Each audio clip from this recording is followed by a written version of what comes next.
Cuando compras una blusa y falda ultra chic en JCPenney por tan solo $60, no solo estás comprando una blusa y falda ultra chic en JCPenney por tan solo $60. Estás comprando la mirada de todas las mamás del colegio por tan solo $60. La prueba está en el recibo. Sí, es JCPenney. El precio incluye el 20% de descuento con el cupón. Oferta válida hasta el 2 de agosto. Detalles en la tienda o jcp.com. Bienvenidos a Nébula, un viaje al corazón del misterio, donde el universo susurra secretos que desafían nuestra comprensión.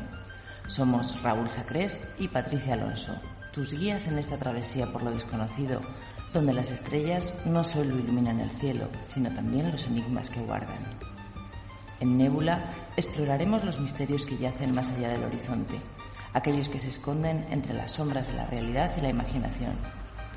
Desde antiguas civilizaciones que miraban al cielo buscando respuestas hasta fenómenos inexplicables que continúan desafiando a la ciencia moderna.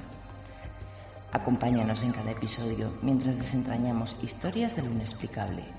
Exploramos los confines de la mente humana y nos adentramos en las profundidades del universo en busca de las respuestas que yacen en el abismo. Ajusta tu mirada al firmamento. Apaga las luces de la razón y deja que el misterio te envuelva. Esto es Nébula. Bienvenidos a lo desconocido.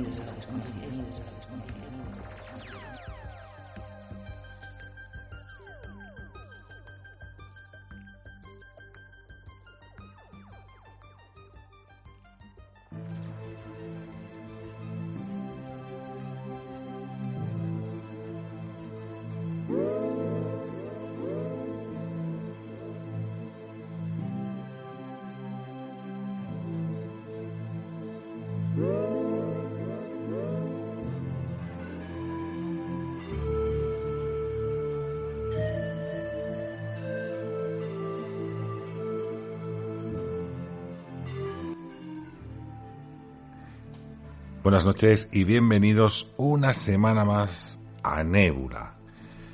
Hoy tenemos un capítulo marcado por muchos misterios y aparte lugares, no sé definirlos como mágicos, pero cuanto más extraños. Yo creo que esto sí que va a ser el principio de este programa.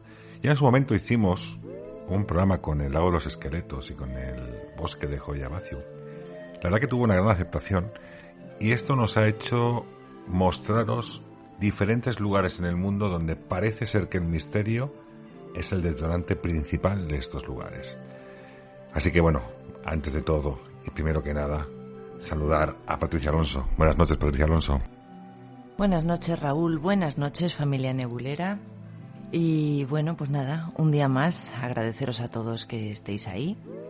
Pero sobre todo agradeceros la cantidad de mensajes que nos están llegando vía WhatsApp. Bueno, pues ahí nos estáis contando un poquito de todo, incluso experiencias personales, pero que nos encanta oír y que ya sabéis que por supuesto se quedan en la privacidad mientras vosotros no nos digáis lo contrario. Así que bueno, pues ya lo sabéis, que ahí estamos abiertos a todo lo que nos queráis decir. Y recordad que estamos expectantes de escuchar vuestros comentarios, opiniones, experiencias, todo aquello que queráis contarnos a través de las vías de contacto.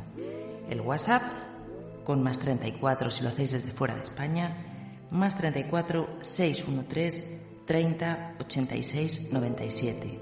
A través del correo nebulaelpodcast2024@gmail.com o a través de las redes sociales. Y comentaros que durante toda esta semana seguimos con el concurso para el libro de Raúl, para el sorteo, y el próximo jueves notificaremos el ganador después de haber hecho ese sorteo por el canal de YouTube y bueno, pues ahí os lo contaremos todo. Así será, por el canal de YouTube, para que no haya ni trampa ni cartón, como que se diría aquí en Notario. Va a ser el directo donde pondremos todos los numeritos, todos los nombres que ya tenemos unos cuantos apuntados. Como le ha dicho Patricia, continuamos durante esta semana, es decir, todo el mundo que comente incluso en este podcast con la palabra que se dijo en el anterior programa, que era sobre los estigmas, con Mario Ortega. Bueno, pero yo creo que también en este capítulo de hoy podemos repetírsela, ¿no? Ahí entre medias os la vamos a colar otra vez.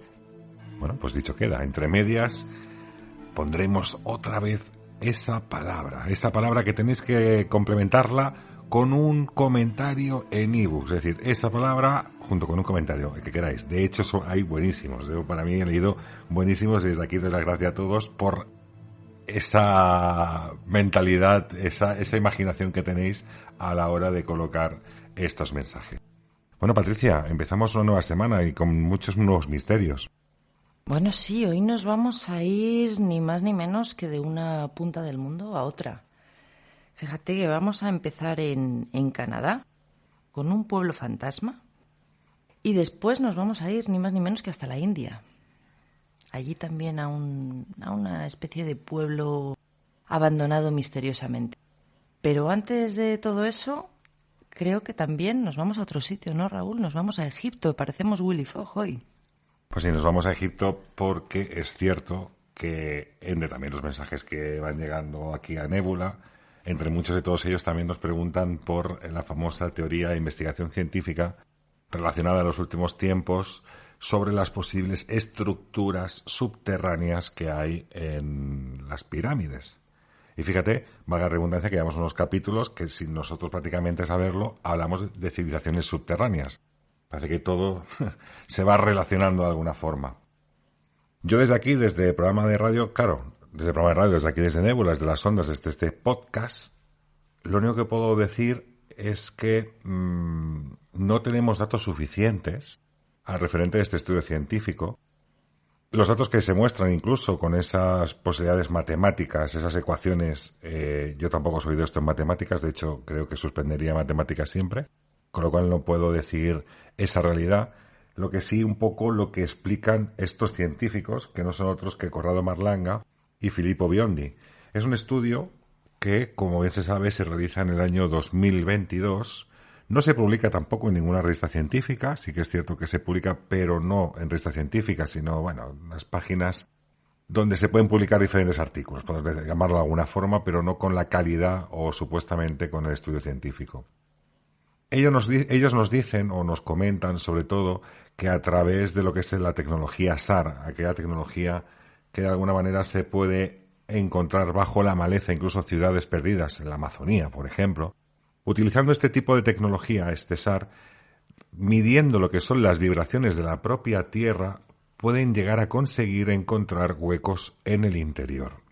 Como he dicho, en septiembre supuestamente van a mostrar lo que sería todo este estudio científico y en ese momento podremos ver esa realidad. Porque ahora, de momento, las pruebas no son del todo fehacientes, no son pruebas contundentes a la hora de poder afirmar taxativamente, digamos, esta cuestión. Lo que sí que es cierto es que hay una cosa que me parece mal, por ejemplo, y sería que en este caso a Corrado Marlanga, que, bueno, pues ha declarado en muchas ocasiones que es un fiel amante, seguidor e investigador del fenómeno ufológico, así como el tema esotérico, que a partir de ese momento ha quedado como descalificado a la hora de poder hacer cualquier otro estudio científico. Es decir, la ciencia niega la ciencia simplemente por el mero hecho de la presencia o la creencia sobre un fenómeno que todavía a día de hoy no tiene explicación. Pero tampoco dejemos de obviar que muchos de los científicos que han apostado y que han hecho grandes avances en la ciencia, por ejemplo, eran religiosos y católicos apostólicos romanos, y no por ello la ciencia les dejó de seguir o por lo menos decir que lo que estaban haciendo no era del todo cierto. Y cómo no, el señor Zahi Hawass, que todo el mundo yo creo que dentro de la egiptología conoce, el director que se encarga de cualquier tipo de excavación, cualquier cosa que ocurra en Egipto o con el antiguo Egipto, tiene que pasar por sus manos. Tajantemente, antes de, prácticamente al poco que salió el estudio, porque esto fue, como he dicho, 2022, pero se lanzó a la prensa de alguna forma, vamos a llamarlo así, estos últimos meses pasados, resulta que el señor Zahi Hawass tiene la intención de negar cualquier cosa que surja al referente. Pero bueno, yo creo que los que conocemos un poco Egipto, conocemos un poco la trayectoria, iba a decir política, pero no, la trayectoria laboral de Zahi Hawass, entendemos que, por ejemplo, que ha mentido en muchas ocasiones. Por ejemplo, y recojo aquí las palabras de Iván Martínez de Gran Misterio, cuando en 2008 descartó que habían encontrado unas cuevas en Giza y prácticamente después de haber negado ese hallazgo, 6 meses después se encontraba él con un equipo de televisión para poder grabar esas cuevas de Giza diciendo que era lo más maravilloso que ocurría en el mundo.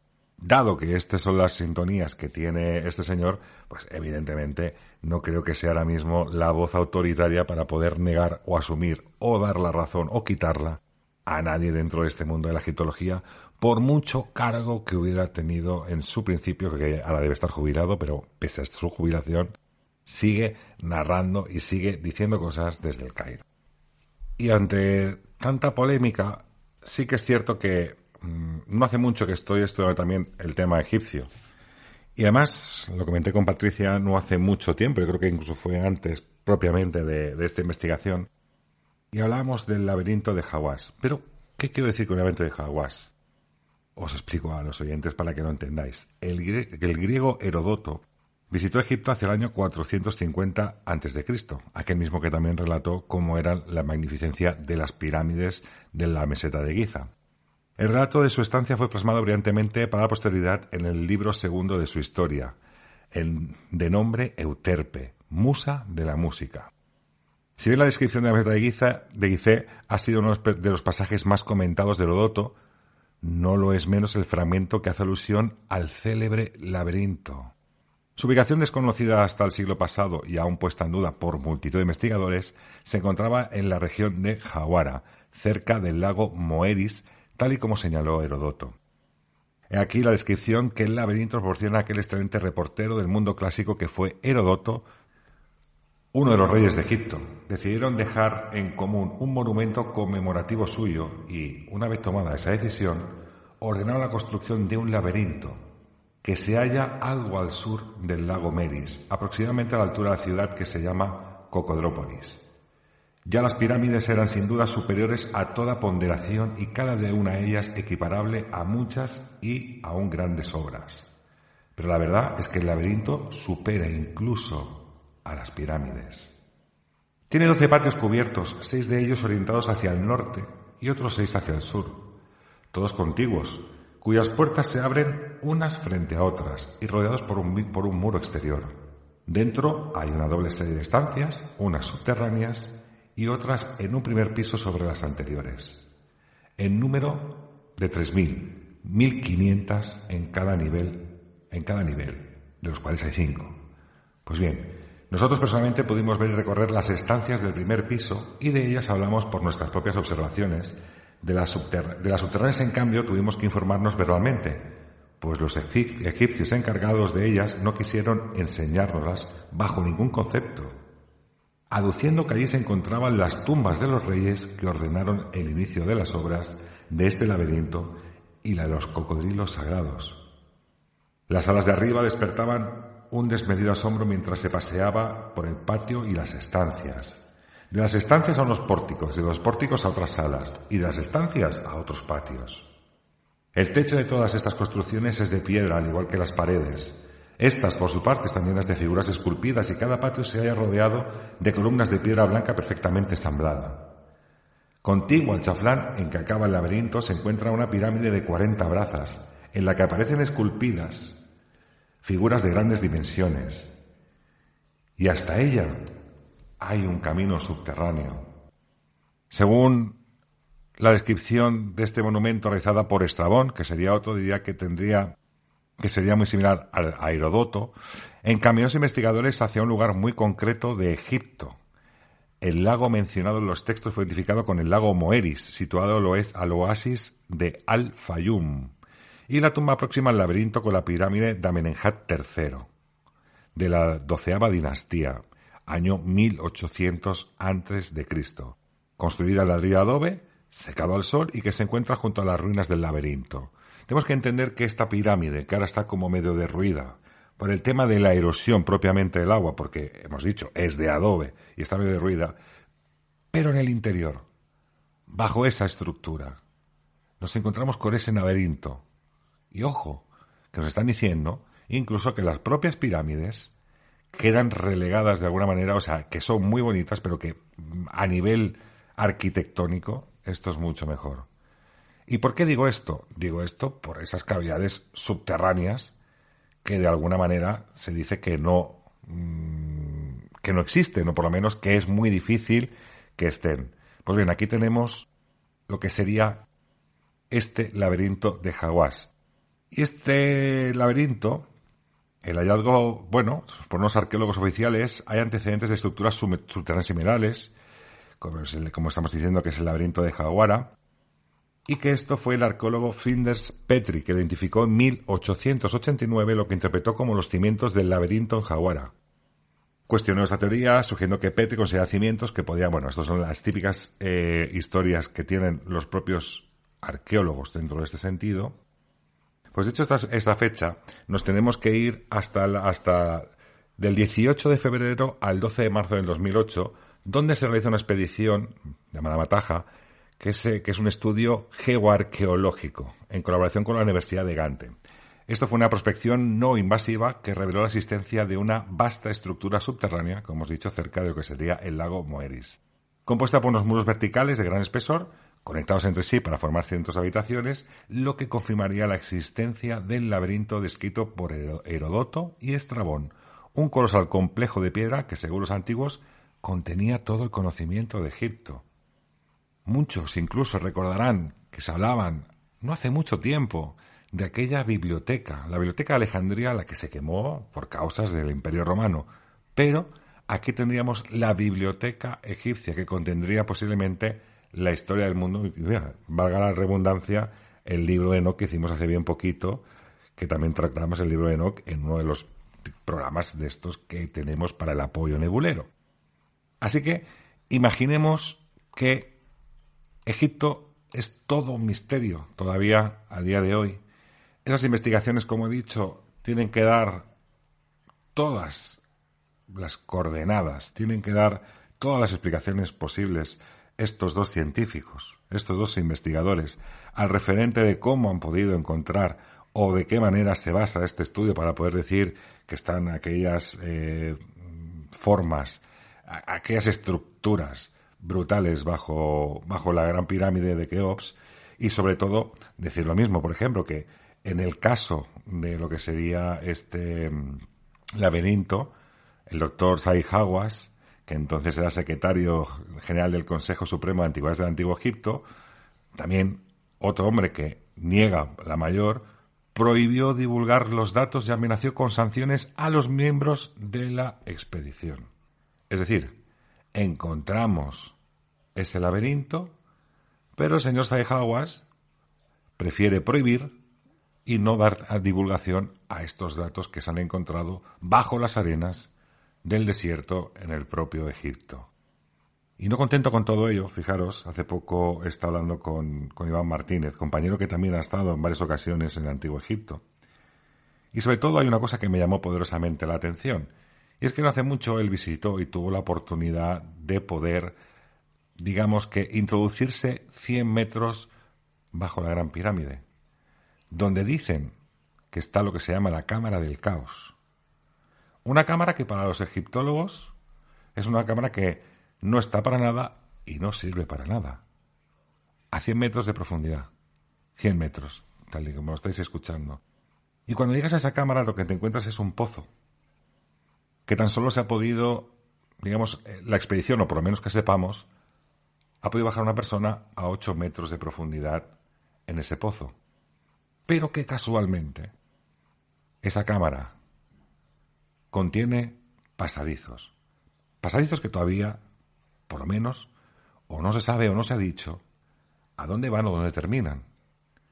Pero sí que denotaría esa especie como de ciudad subterránea, o por lo menos pasadizos subterráneos, que seguramente comunicarían en muchos casos, con diferentes lugares. Hablamos de 100 metros de profundidad. Encontramos la Cámara del Caos, o la cámara, según los egiptólogos, que ni sirve ni está allí para nada. Simplemente han puesto un ordenador de 3 plantas, unos científicos japoneses, para encontrar concavidades directamente dentro de la Gran Pirámide. Esto es la realidad de Egipto. Pero esto no es todo. Yo tuve una gran duda. Fijaros, cuando yo tuve aquella duda, en el momento que un geólogo, analizando aquella gran esfinge en la meseta de Giza, la vigilante de aquellas pirámides, encuentra que esa roca está erosionada por efecto del agua. Cuidado, efecto del agua, erosionada, en plena meseta de Giza. Hay algo que no puedo llegar a entender. Este dato quizás nos marcaría directamente que esa construcción está construida previo a lo que sería el gran diluvio universal, o por lo menos como así nos narran las historias. Pero para entender o para buscar, tenemos estos canales para explicar estas realidades que sí que están escritas en las antigüedades y que a día de hoy se pueden demostrar, por mucho que el señor Zahi Hawass o muchos egiptólogos, hasta que no tengan la evidencia ante sus propias narices, van a querer admitirla, porque todo esto quizás cambiaría la historia del mundo.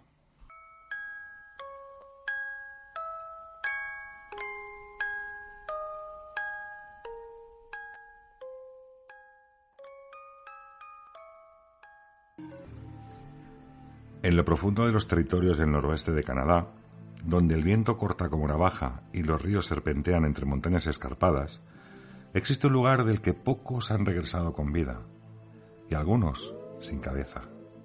Un valle remoto, indómito, tan hermoso como letal. Un sitio maldito por generaciones, el Valle de Nahanni, o como lo llaman los lugareños desde hace más de un siglo, el Valle de los Hombres sin Cabeza. Desde principios del siglo XX, buscadores de oro, exploradores y fugitivos han desaparecido entre sus bosques densos y nieblas perpetuas. Algunos han sido encontrados, pero no intactos. Cadáveres sin cabeza, campamentos calcinados, pistas que se esfuman en la nada. ¿Qué ocurrió realmente? ¿Un asesino en serie oculto en el fin del mundo? ¿Ritos ancestrales? ¿O algo aún más oscuro que la mente humana no pueda comprender? Prepárate para adentrarte con nosotros en uno de los mayores misterios del norte canadiense.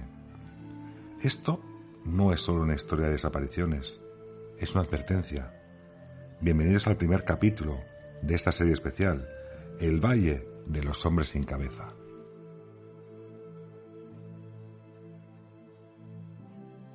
Y ahora sí, buenas noches y bienvenidos al programa de Nébula. Al principio ha sido una expresión mía, un comentario mío al referente de esa gran duda existencial sobre Egipto.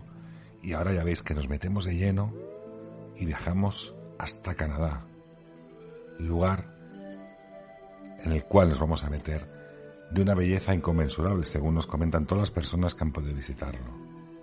Pero al mismo tiempo, un lugar, no sé si decir maldito, pero donde el misterio sí que tiene mucho que ver. ¿Dónde viajamos en este caso, Patricia Alonso? ¿A qué lugar? Explícanos un poquito cómo es todo este valle de Nahanni. Pues nos vamos hasta Canadá, al Valle de Nahanni.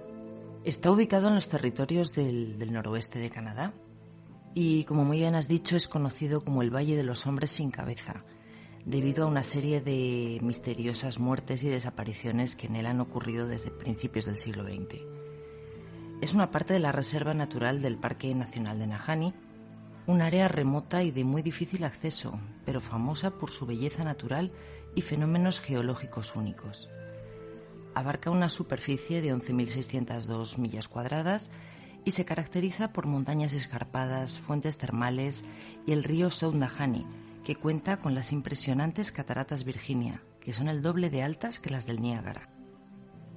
La región es el hogar de diversas especies salvajes como osos grizzly y lobos, y todo esto hace que el lugar sea un sitio idóneo para exploradores, historiadores y, por supuesto, entusiastas de lo paranormal, porque lo que allí ocurrió no tiene desperdicio. Y es que entusiastas de lo paranormal. Esto ya llama la poderosa mi atención, pero ¿qué fue? O sea, ¿qué ocurrió?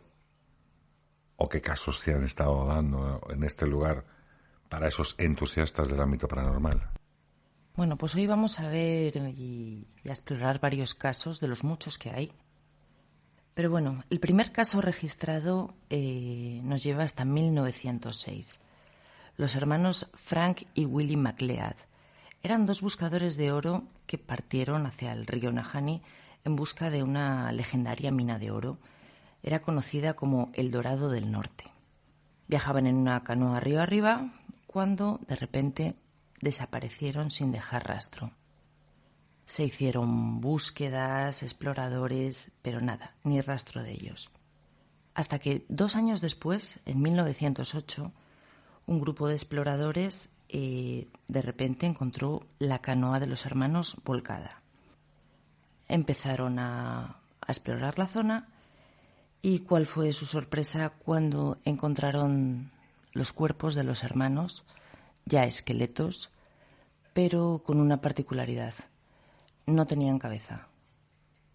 Y al lado de los cuerpos estaba, pues el campamento que ellos tenían montado, completamente calcinado. Alrededor del campamento no había señales de lucha, y fíjate que lo curioso es que las cabezas nunca fueron encontradas. Los informes oficiales lo describieron como un caso misterioso, y aunque se barajaron hipótesis de algún tipo de asesino o ladrones, nada fue confirmado. El caso fue tan impactante que la prensa fue cuando empezó a denominar a aquel lugar como el Valle de los Hombres sin Cabeza. Puede parecer increíble, ¿no? O sea, puede ser el hecho. Yo creo que a lo mejor las autoridades podían pretender en un momento, o por lo menos insinuar, algún tipo de ajusticiamiento, robar el oro, porque he dicho que eran buscadores de oro en todo momento. Por robar el oro, por mil cosas. Y quizás a lo mejor el hecho de quitarle las cabezas para que no fueran identificados de alguna forma. No sé, estoy pensando como posiblemente pensarían en aquellos momentos. Pero se han dado incluso más casos, ¿no? Aparte que la prensa en aquel momento dijera que era el Valle de los Hombres sin Cabeza, pero se han dado otro tipo de casos para que continúe esta historia a lo largo del tiempo. Sí, de todas formas, date cuenta de que aquel lugar tampoco debía de ser en la época muy grande. Entonces, 2 hermanos desaparecidos, la verdad es que aunque fuese 2 años después encontrar ahí de repente 2 cadáveres sin cabeza, pues sota caballo rey, digamos. Pero pasan unos cuantos años, en concreto 9 años, y nos vamos hacia el segundo caso. En 1917, Martin Jorgensen, un joven explorador y prospector suizo, llegó a Nahanni con sueños de riqueza, motivado por los rumores del oro que había escondido en esa región. Se estableció en el valle durante varios meses, hasta que de repente un día dejó de comunicarse también con sus contactos. Meses después, unos exploradores encontraron su cabaña completamente calcinada y junto a ella los restos de su cuerpo, como no, sin cabeza. Nuevamente la cabeza no fue encontrada y tampoco se registraron signos aparentes de lucha. El caso revivió los temores sobre el valle, quién o qué estaba decapitando a los hombres. Y con todo esto pasaron otros 10 años. En 1927, Yukon Fisher era un forajido y explorador, conocido por sus habilidades de supervivencia y también por sus problemas con la ley. Mientras huía de la policía montada del Canadá, se adentró en el valle para esconderse de ella. Y vaya si lo consiguió, porque nadie pudo encontrarlo. Hasta que años después su cuerpo fue encontrado en condiciones idénticas a la de los demás fallecidos, sin cabeza y junto a su campamento devastado por el fuego. Este caso alimentó aún más la reputación maldita del lugar. O sea, estamos hablando de 3 casos, 1906, 1917 y 1927. Del primero al segundo pasan 9 años y del segundo al tercero 10.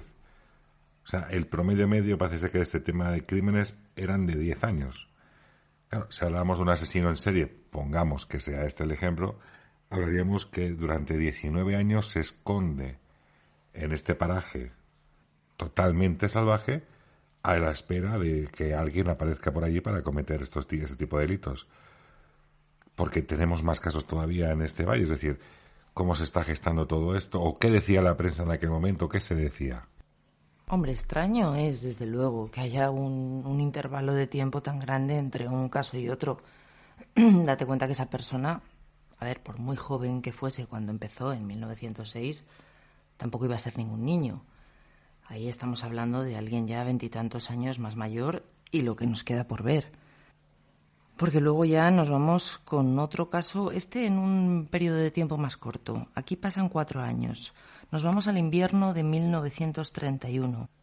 Phil Powers, un aventurero estadounidense, se fue a Nahanni también a probar suerte. también como buscador de oro. Poco después, otros exploradores encontraron también su cuerpo decapitado y su tienda completamente quemada. El modus operandi era el mismo, o sea, el patrón se repetía. Los informes de la policía montada fueron muy breves y de nuevo no se logró tampoco recuperar la cabeza de este hombre. Las especulaciones sobre un asesino en serie comenzaban a cobrar peso. Pero por mucho asesino en serie, pues a las mismas. Es que estamos hablando prácticamente de 23 años. Claro, alguien que viva ahí 23 años, pongamos que tuviera 20 con los primeros crímenes, podría tener, 43 años a posterior con este último crimen. Porque incluso, te voy a preguntar, en esta zona se conoce si existía algún tipo de tribu que poblara este lugar y que fuera tan sumamente agresiva como para matar a estos excursionistas buscadores de oro que se adentraban en estos parajes tan insólitos o tan abandonados, vamos a llamarlo así, y simplemente por la naturaleza. A ver, esta es una de las teorías que se llegaron a barajar. Incluso algunos llegaron a creer que podría ser una tribu perdida y hostil que quisiera defender el valle con violencia. Pero realmente nunca se han encontrado restos de una civilización activa actual. Pero esto te lo voy a contar más adelante, porque igual nos tenemos que trasladar muchísimo tiempo más atrás. Bien, pues continuamos con esta serie de casos que se vienen dando de esos fallecidos o esas muertes en circunstancias extrañas, porque luego parece que encuentran los esqueletos pero no encuentran las cabezas. Y eso también deteriora, o por lo menos manifiesta que no se puede hacer una autopsia para saber de qué han muerto estas personas. Porque tampoco se sabe verdad de qué han muerto estas personas, aparte que no tienen la cabeza. No, porque los informes médicos tampoco revelan signos de violencia ni en el cuerpo ni en los alrededores del cuerpo. Entonces realmente no nos dan un veredicto tampoco de la muerte. Pero nos vamos a ir al quinto caso, digamos que documentado que tenemos. Aquí el tiempo ya crece un poquito. Nos vamos 14 años más tarde, a 1945.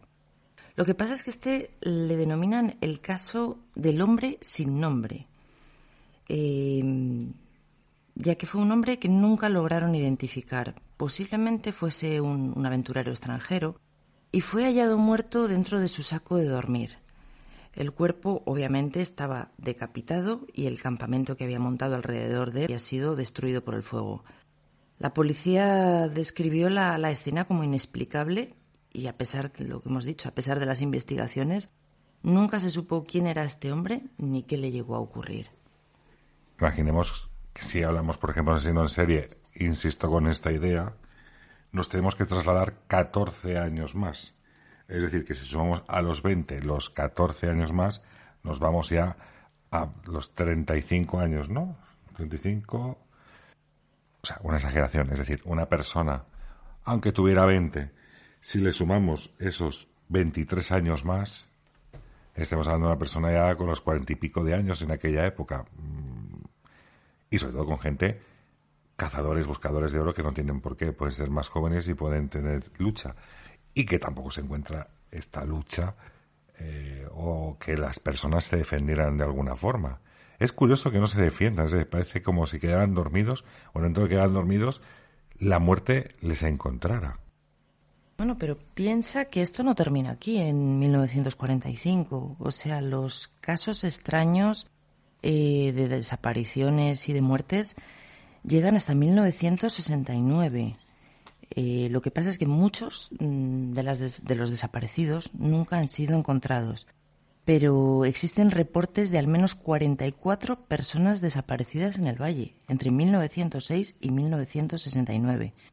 Entre ellos hay casos extraños como el de Angus Hall y Joe Mulholland, ambos también exploradores experimentados, que desaparecen sin dejar rastro. Billy Aper y su compañero, que mueren en circunstancias extrañas, aunque realmente aquí hay que decir que estos no fueron decapitados.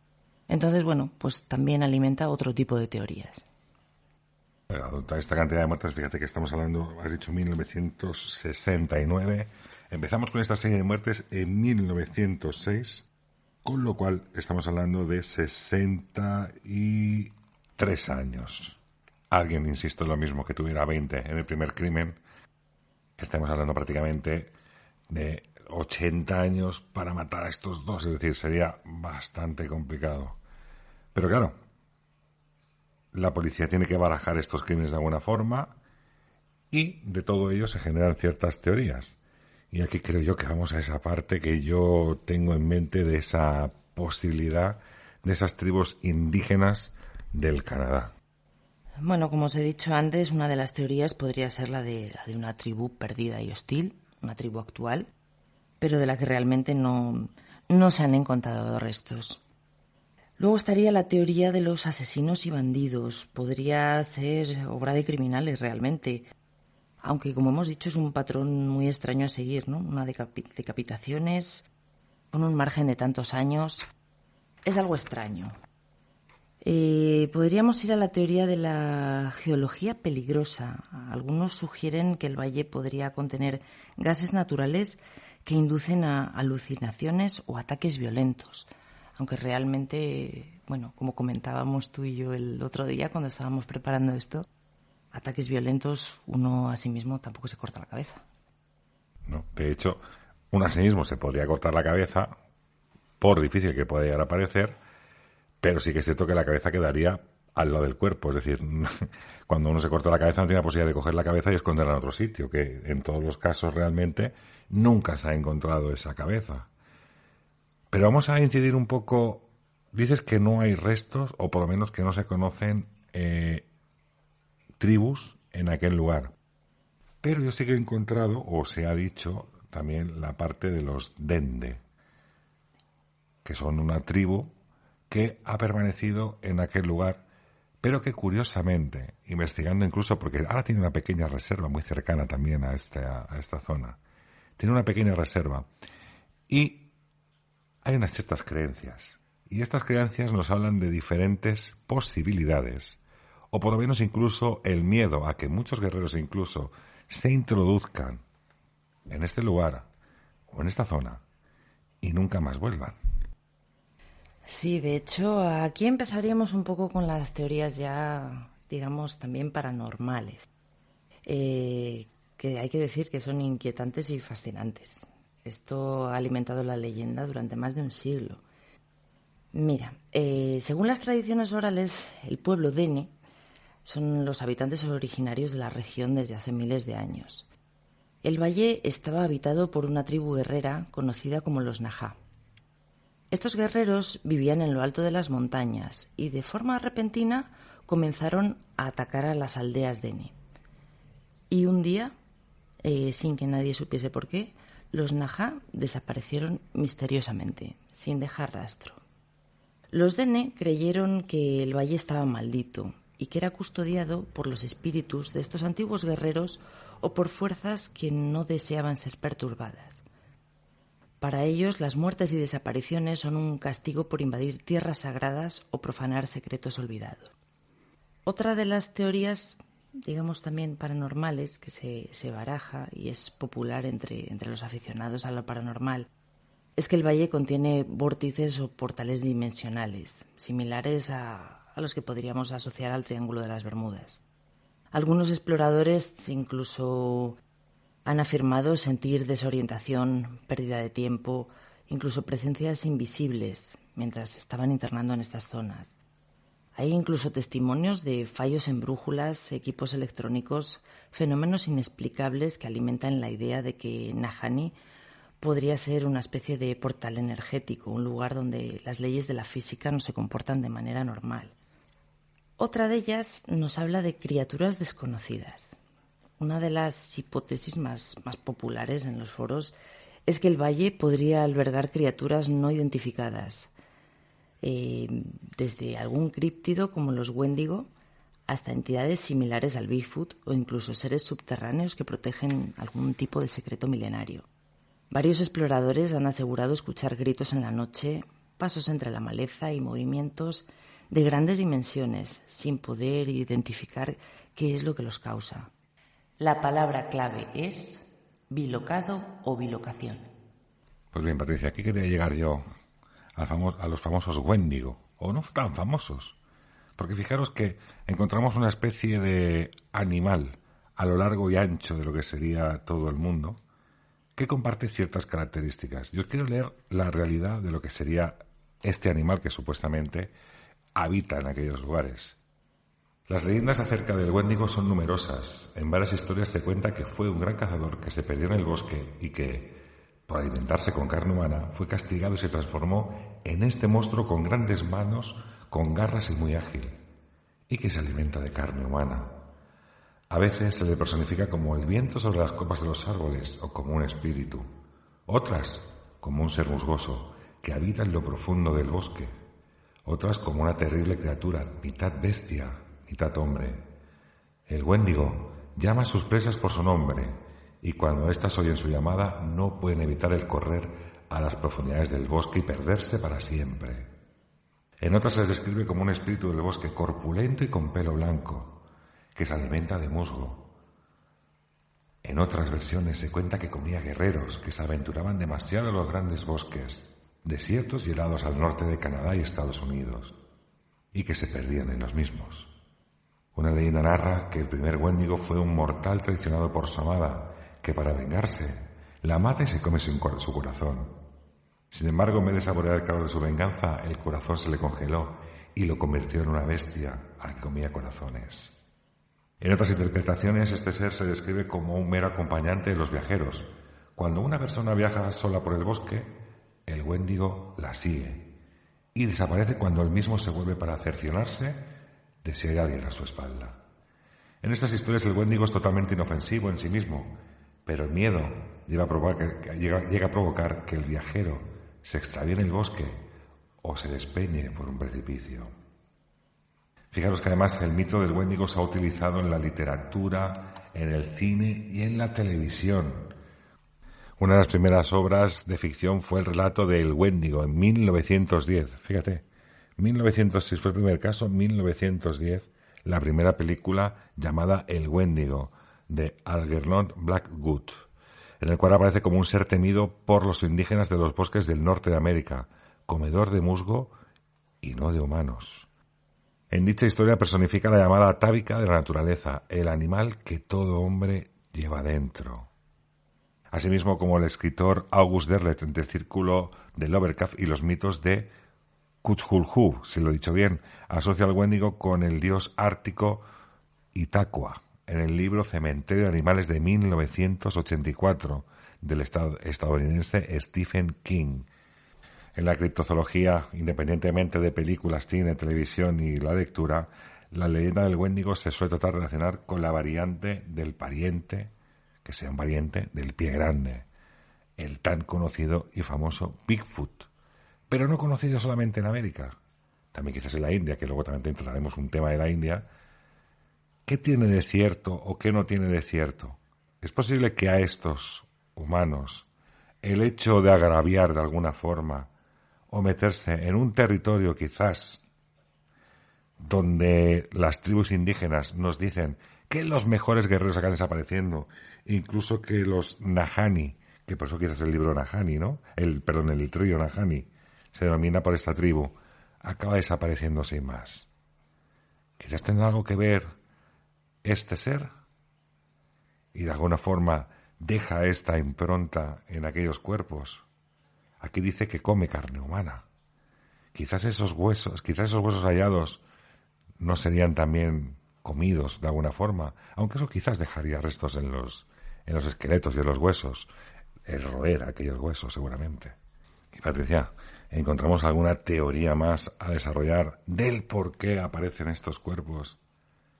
Hemos dicho en un principio, no es un lugar que estemos dándole voz para que lo visitéis, sino como una advertencia para que no vayáis. Bueno, pues por supuesto, y como no podría ser de otro modo, nos falta la teoría extraterrestre.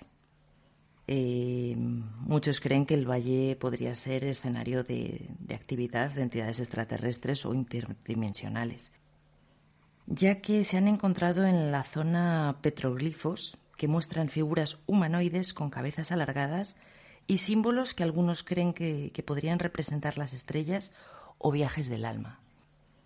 Desde luego, teorías no faltan.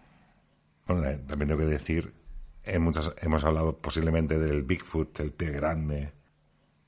Es cierto que muchas veces está relacionado también este Bigfoot con apariciones de luminarias en los cielos. Es decir, parece todo que concadena toda una serie de acontecimientos que de alguna forma acaba mostrando esta realidad. Fíjate que ahora estoy acordándome incluso del paso Dyatlov ante tanta historia, ¿no? Que también es el caso documentado en el cual unos excursionistas acaban muertos de forma muy extraña, encuentran los cuerpos también de forma muy extraña, y una de las principales hipótesis también que circula es seguramente el Bigfoot o el Yeti, porque en este caso tenemos que viajar hasta Rusia. Pero cómo no, la ufología tenía que estar presente. Sí, desde luego es un tema que no puede faltar. Y bueno, pues como hemos dicho, muchísimas teorías, no sabemos dónde acaba la leyenda, dónde empieza la realidad. Pero bueno, no podemos negar que es un tema curioso, fascinante, poco conocido. Y bueno, pues que nuestro mundo está lleno de lugares como este. Fíjate que estudiando y viendo vídeos al referente sobre este valle de Nahanni, encontré incluso que actualmente se han hecho excursiones, o por lo menos excursiones no, pero han intentado ir científicos, con todos ellos, con militares y demás, que también han acabado desapareciendo. Datos también, os tengo que decir, que no hemos apostado en este programa simplemente porque no se han certificado, como los casos que sí que os hemos dicho con nombres y apellidos y las muertes y cómo se encontraron. Yo lo dejo ahí. Posiblemente hay investigaciones que se han realizado hace muy poquito tiempo, hace muy pocos años, y que también han desaparecido. Pero ante la no confirmación, solamente os hago este pequeño comentario. Sea cual sea la verdad, lo cierto es que Nahanni no perdona la curiosidad humana. ¿Acaso hay algo más allá de la muerte rondando este valle? ¿O es solo la soledad del norte la que transforma el miedo en leyenda? Lo paranormal, al final, habita donde la lógica se desvanece, y en Nahanni la lógica nunca fue invitada. Continuamos y nos adentramos en el corazón del desierto de Rajastán, en la India. Un lugar donde el tiempo se detuvo, donde las arenas cubren una historia envuelta en misterio, abandono y maldiciones. Es la leyenda de Kuldara, un pueblo que una vez fue próspero, vibrante, lleno de vida, y que en una sola noche desapareció por completo. Sus habitantes se esfumaron sin dejar rastro, dejando casas intactas, calles vacías, y una advertencia para quienes osaran entrar. ¿Qué llevó a cientos de personas a abandonarlo todo? ¿Fue una injusticia, una venganza o algo más oscuro? Algo que aún ronda sus ruinas. Sigue quedándote con nosotros. Desenterraremos los mitos, los hechos y los susurros del viento que aún recorren las calles vacías de Kuldara. Escuchando este principio, uno se plantea y se hace la imaginación y piensa: una ciudad llena de vida, una ciudad próspera, y que una noche todo cambia. Incluso viene a mi mente, quizás, la ciudad de Pompeya, pero no. Todo cambió una noche, y esto fue en la India. Patricia, seguimos con este segundo lugar recóndito del mundo que también encierra ese misterio. Pues sí, como has dicho, nos vamos a la India, al pueblo de Kuldara. Es un pueblo abandonado, desde luego envuelto en misterio. Está ubicado en el estado de Rajastán, en la India, y lo que le hace especialmente fascinante es la combinación de historia real con unas leyendas inquietantes y una atmósfera que tiene fantasmal. Hay que decir que hoy en día Kuldara es un sitio arqueológico protegido y desde luego es una popular atracción turística. Sus ruinas de piedra arenisca, sus calles rectas, que tenemos que decir además que son muy inusuales para la época, y sus casas medio derrumbadas ofrecen una visión del pasado, pero también alimentan la imaginación y el misterio. Podríamos dividir la historia de Kuldara en dos partes, en lo que sabemos que es la historia real y en la leyenda, aunque como hemos dicho antes con el otro caso, nunca sabemos dónde termina una y empieza la otra. Este pueblo fue fundado en el siglo XIII por una comunidad paligual. Eran una casta de brahmanes conocida por su avanzada ingeniería agrícola y arquitectura. Durante siglos la aldea fue muy próspera, hasta que repentinamente, en una sola noche del siglo XIX, todos sus habitantes, unas 1.500 personas, desaparecieron sin dejar rastro. Aquí es donde empezaría ya un poquito, digamos, a mezclarse la historia real con la leyenda, ya que la historia popular más conocida cuenta que el ministro del Estado, un tal Salim Singh, era un hombre poderoso y corrupto, se enamoró de la hija del líder de Kuldara. Al ser rechazado, amenazó con tomarla por la fuerza y elevar los impuestos a todos los habitantes de la aldea. Ante esta amenaza, los paligual tomaron una decisión. No quisieron rebelarse por las armas ni por la fuerza, pero decidieron abandonar Kuldara en secreto durante la noche. Pero no solamente ellos, sino que con estos residentes desaparecieron los miembros de otras 83 aldeas cercanas, también sin dejar huella. Pero antes de marcharse lanzaron una maldición. Nadie podría volver a vivir allí. Y hasta hoy ningún intento de repoblar el lugar ha tenido éxito. Hay misterios también y fenómenos paranormales. Los visitantes han reportado sensaciones extrañas, como escalofríos sin motivo, susurros, sombras que se mueven solas y sobre todo la sensación de ser observados. Hay investigadores paranormales que han pasado la noche allí y afirman que el lugar, desde luego, que conserva una energía inquietante. Y es que a pesar de ser un destino turístico, no se permite quedarse allí después del atardecer. Esto nos recuerda a Nan Madol, ¿verdad, Raúl? Tampoco podías pernoctar allí, ya que la muerte te acecharía.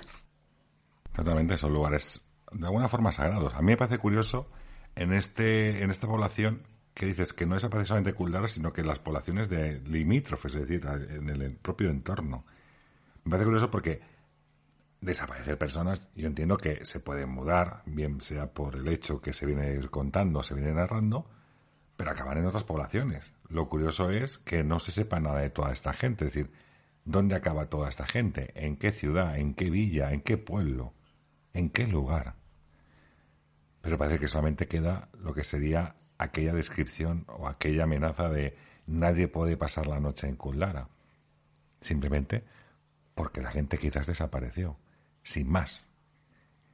Fíjate que aquí me está recordando incluso en su momento cuando también hablamos de los Anjikuni, aquellos esquimales, bueno, inuits, el lago Anjikuni.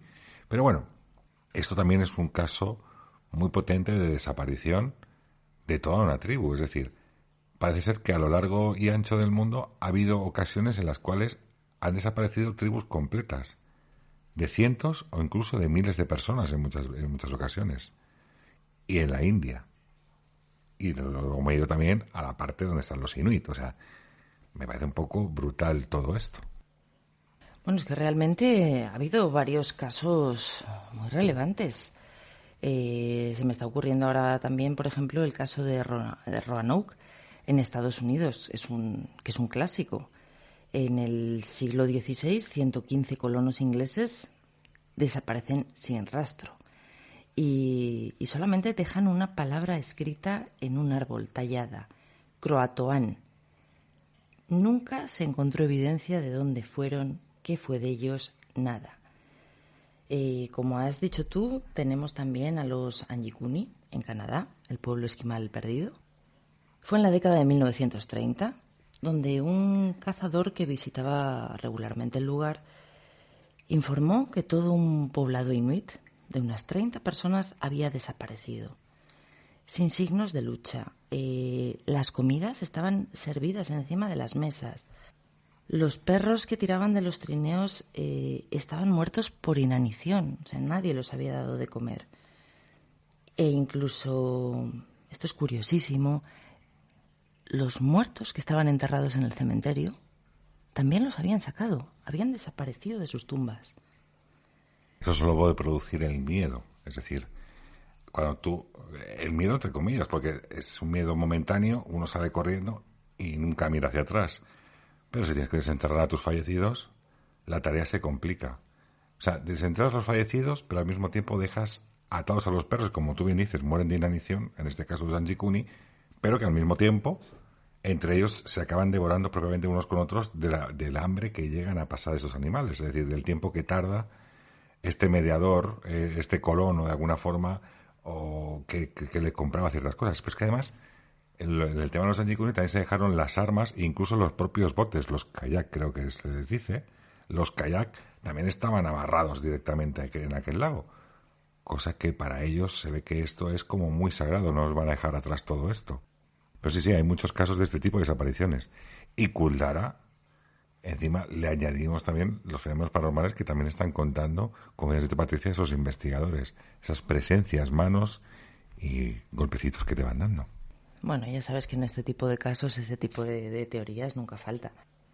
Fíjate que tengo otros. He encontrado algún caso más de extrañas desapariciones. También el del lago Anjikuni, que no es el mismo del que acabamos de hablar.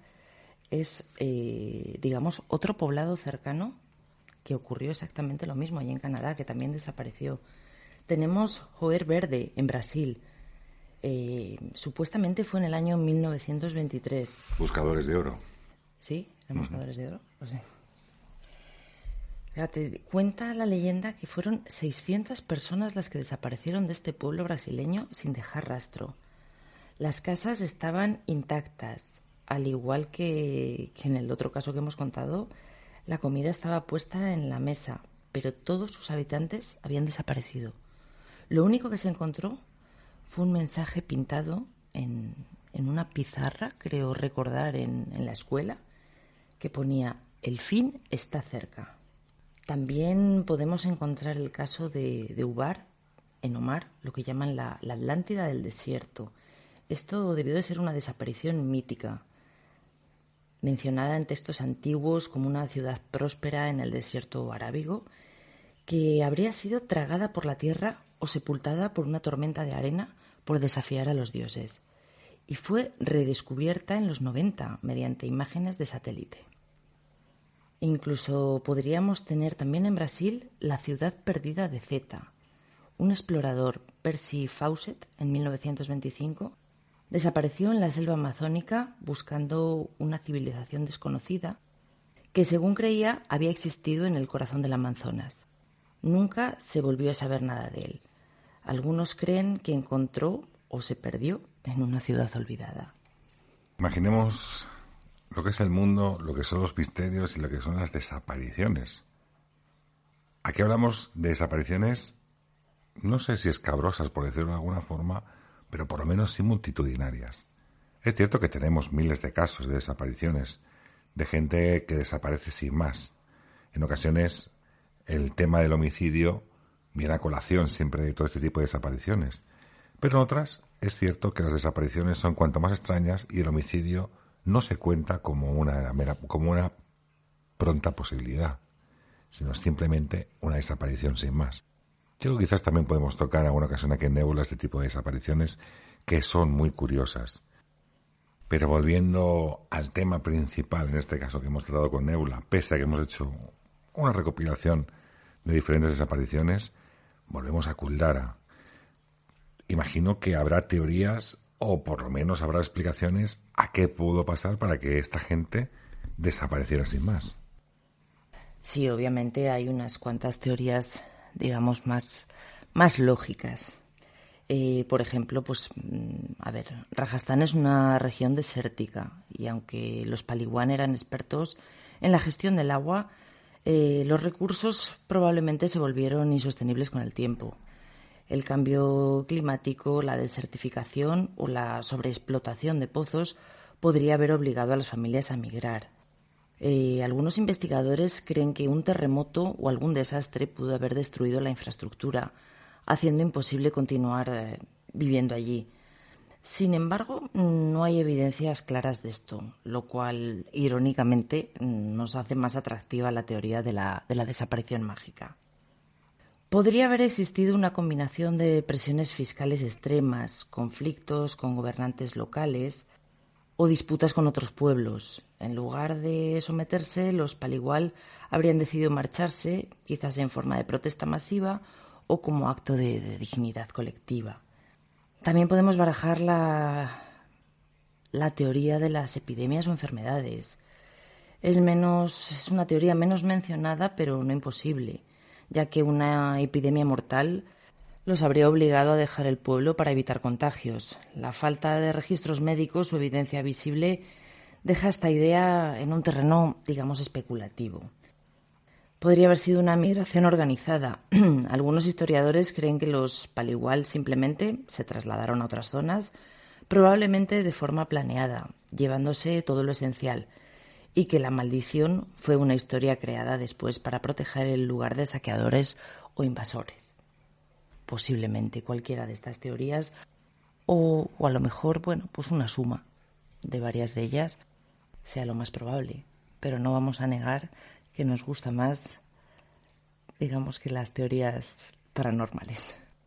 Yo quizás, viendo la sociedad actual, optaría que la opresión por parte de los políticos en ese sentido, o de los grandes, denota en este abandono simultáneo, dejando a esos gobernantes en pleno desierto a que se sepan espabilar y a buscarse las habichuelas, como quien diría.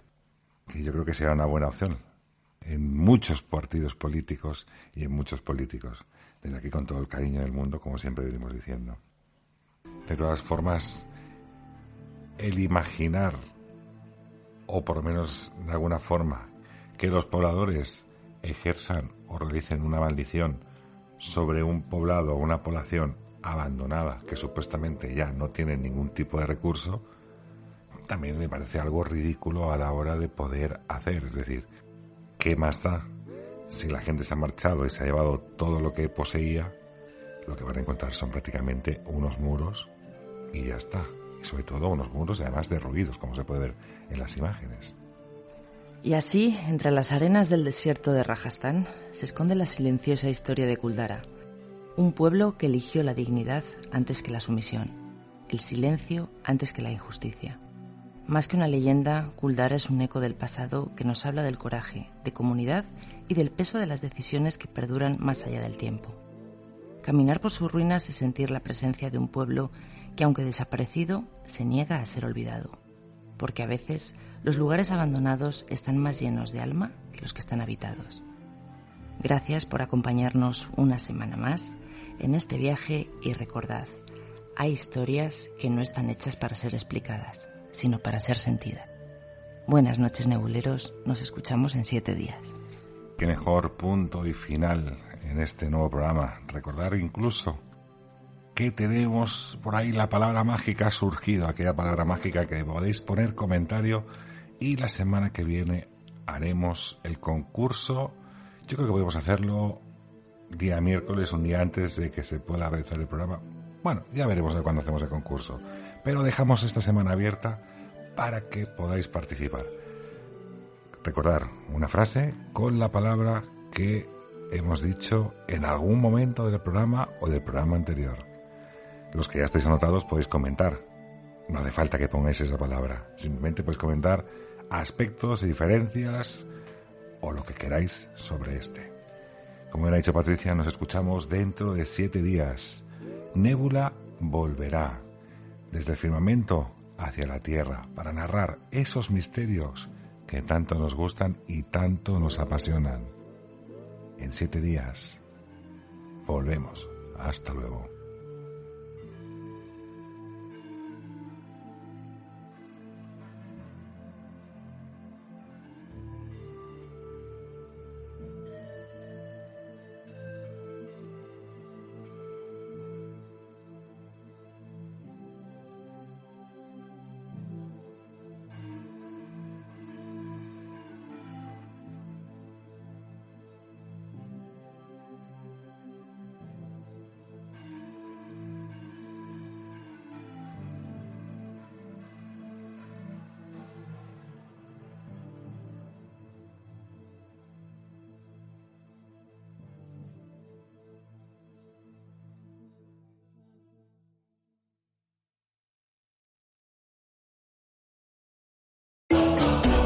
Cuando compras una blusa y falda ultra chic en JCPenney por tan solo $60, no solo estás comprando una blusa y falda ultra chic en JCPenney por tan solo $60. Estás comprando la mirada de todas las mamás del colegio por tan solo $60. La prueba está en el recibo. Sí, es JCPenney. El precio incluye el 20% de descuento con el cupón. Oferta válida hasta el 2 de agosto. Detalles en la tienda o jcp.com.